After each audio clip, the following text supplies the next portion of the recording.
Clock the new hair. Clock.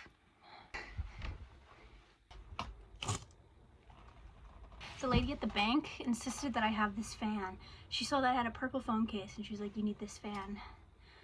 Thank you, Fahima. Thank you, I do need this fan. I'm like out of breath because I'm gonna have a long day today. I'm going to work, then I'm doing a live painting, I'm going to lesbian goth night, all back to back.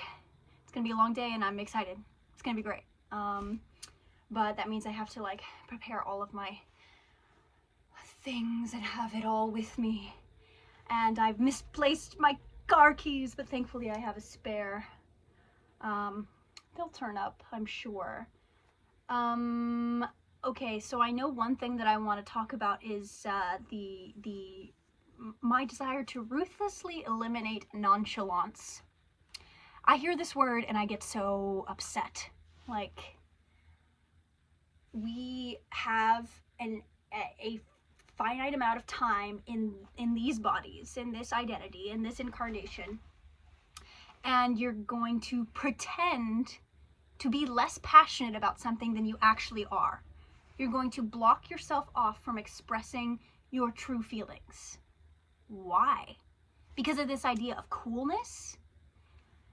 Anyone who's actually cool, you know, I'm someone, I get told a lot that I'm cool, and thank you for saying that. I believe it because what I'm doing is being myself and expressing authentically. I don't hold myself back from saying the things that I want to say. I'm passionate unapologetically about the topics that I am interested in.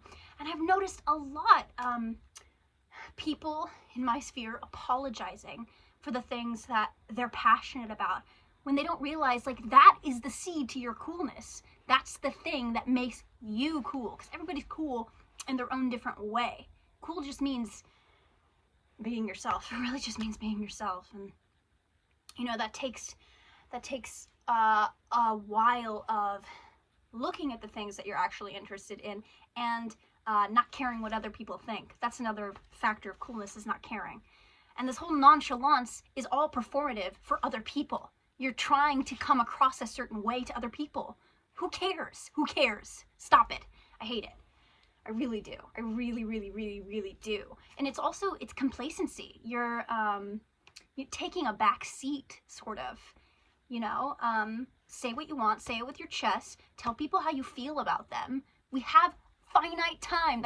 I keep coming back to that. Like, you want to go to your grave without saying the things that are on your heart? Bruh, couldn't be me. Couldn't be me. Yeah, I feel very passionate about this, especially, you know, it's rampant in the dating world, in the dating scene.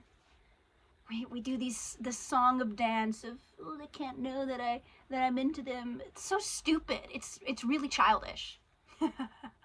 Can you tell I've been personally affected by this? It pisses me off. Like, you dare to try to be nonchalant towards me? Like, I'm the most chalant person I know. It's not gonna work. It's not gonna work. There's one point. I'll see if I can make a synthesis with this other point, which is stop saying yes when you mean no. This is advice I'm telling myself, and I continue to tell myself, and I've gotten better at. But, you know, the recovering people pleaser within me still wants to please people, obvi. But it's really not doing people a favor when you go against yourself. When you say yes, when you mean no, you're building resentment towards that other person. That other person doesn't want to be resented by you. If there's someone in your life, they, you know, want you to continue to accumulate good feelings about them and not build animosity. And I've spent too much time letting myself build animosity, thinking that I was being kind. Really, I was being rude. When I was outstretching myself when I didn't want to, yeah, that was mean. In a similar way, there's meanness in not accepting help when people offer it. Like, that's another thing where I thought I was being, like, the bigger person or, like, kind when I'm saying no to help that's offered. It certainly was coming from a place of, like, I can do it by by myself. But when you reject help, you're rejecting people's offers, people's bids for connection, and it's also sort of selfish. You think that you're above other people's aid. I say this all with love because I see it in myself, you know. Yeah, the people who want to be there for you want to be there for you, so let them.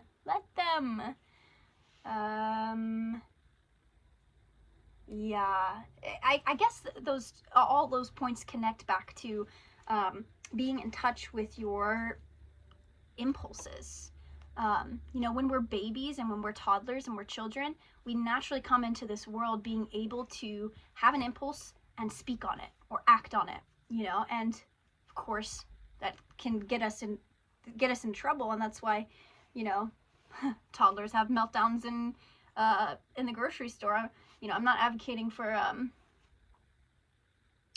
you just have to have a way to be able to connect back to your impulses, because what we do when we become adults, when we enter our somebody training, is we cut ourselves off from our feelings, so that we can be model citizens, so that we can like fit into these boxes. And like, it's cool to, there's times and places to fit in boxes. There certainly are, you know, especially when it comes to like keeping a job, putting food on the table, in social settings, you know, keeping some social lubrication, you know.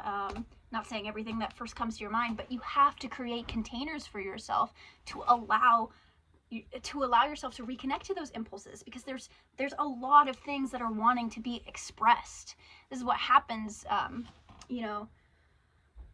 You see this in well, I've seen this in like movement classes that I've taken, or like sound baths, mostly movement classes, when people are allowed to be connected to that primal, their primal desires. You know, it rouses a lot of emotions, because we build up every time that you redirect a desire.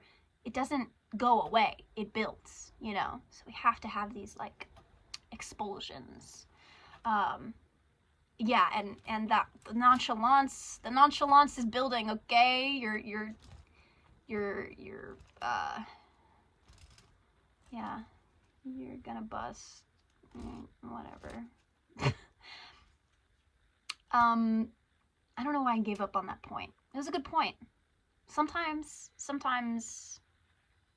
I give up on points too soon.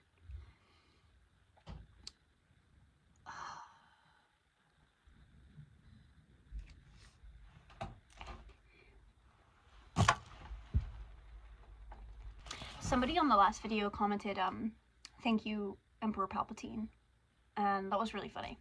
Thank you for that funny comment. If you comment something funny, you get a shout out. I don't remember your username, the one who commented Emperor Palpatine. I'm sorry. You're funny. Make me laugh. Make me laugh in the comments. I'm Chloe, by the way. There's like a lot of new people here. What's up? I'm Chloe. Hey guys, what's up? Okay, I have to go to work now. I hope you have a beautiful day. I know you will.